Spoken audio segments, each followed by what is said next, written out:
Welcome back, everyone. Ready for another deep dive. Today we're tackling something pretty fundamental, English verb tenses.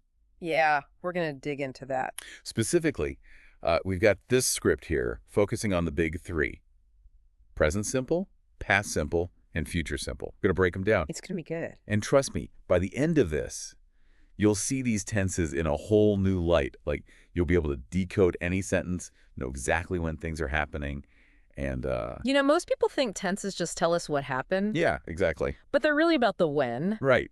So they're like time machines for our sentences. Add the whole other dimension. It adds a whole layer of depth.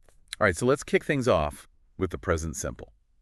Now, this one seems pretty straightforward, right? We use it for things happening right now, like I'm talking, you're listening. Right, those everyday actions. But it's more than just that. Yeah. It's also for those timeless truths, those universal facts, like water boils at 100 degrees Celsius. Mhm. And then there are those habitual actions, things we do regularly. Yeah. The script actually uses those classic examples. I eat breakfast every morning. She plays soccer on Sundays, that kind of thing. Yeah. So present simple, it's for now, it's for always, it's for what we do again and again. Yeah, and there are these little keywords that pop up all the time that can help you too. Oh, God. Like always, every day, usually. Oh, like those little hints. Yeah, exactly. Those are your clues. That makes so much sense. And the structure itself is pretty simple too, right? It's just the subject plus the base form of the verb with an added S for he height. Yep, pretty straightforward. Easy peasy. Yeah. Okay, so let's move on to past simple. All right.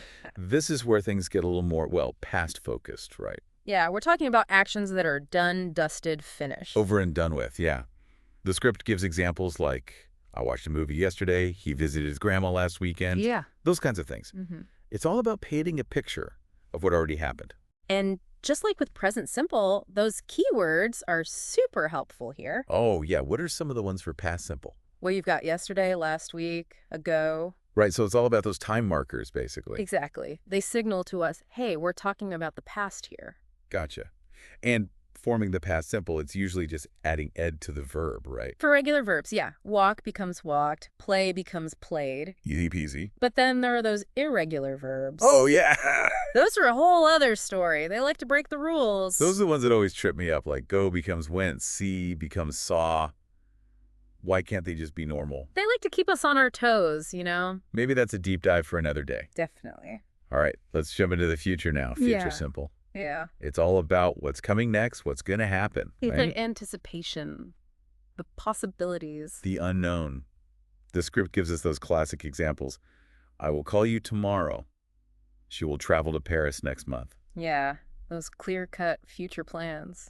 It's like we're peeking into a crystal ball, getting a glimpse of what's to come. And just like with the other two tenses, we have our trusty keywords here too. Oh yeah, for future simple, those are usually pretty obvious, It's right? tomorrow, next week, soon. All those pointers towards the future. And the structure, it's pretty straightforward too, right? Subject plus will plus the base form of the verb. Yep, that's the formula. Easy peasy. Again. It is, until you start to get into the nuances of how we use will in the future. Oh, right. Because it's not always just about stating a future fact, is it? Exactly. Sometimes will expresses a promise, like, I will help you with that. Right. Or a prediction, like, it will rain later. Yeah. Or even a spontaneous decision, like, okay, I'll have the pizza. Exactly. And then there's the whole going to versus will thing for talking about the future. Oh, yeah, that's another one that can be a bit tricky. Like, sometimes going to feels more natural than will, right? Yeah. Like, it's going to rain just sounds better than it will rain. Right. It's those subtle distinctions that make English so interesting. Totally. So just to recap, we've got present simple, which is for now, for always, and for what we do regularly. Past simple, that's our storytelling tense, all about the past.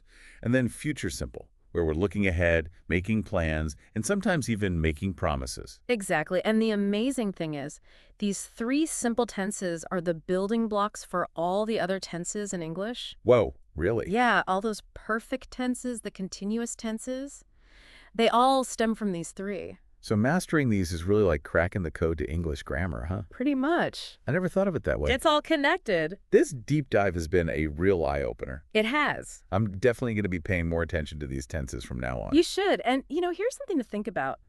As you go about your day, listen to how people use these tenses in everyday conversation. Pay attention to how they're used in writing, too. That's a great idea. It's like a little grammar scavenger hunt, right? Exactly. I love it. Well, thanks for joining us on this linguistic adventure, everyone.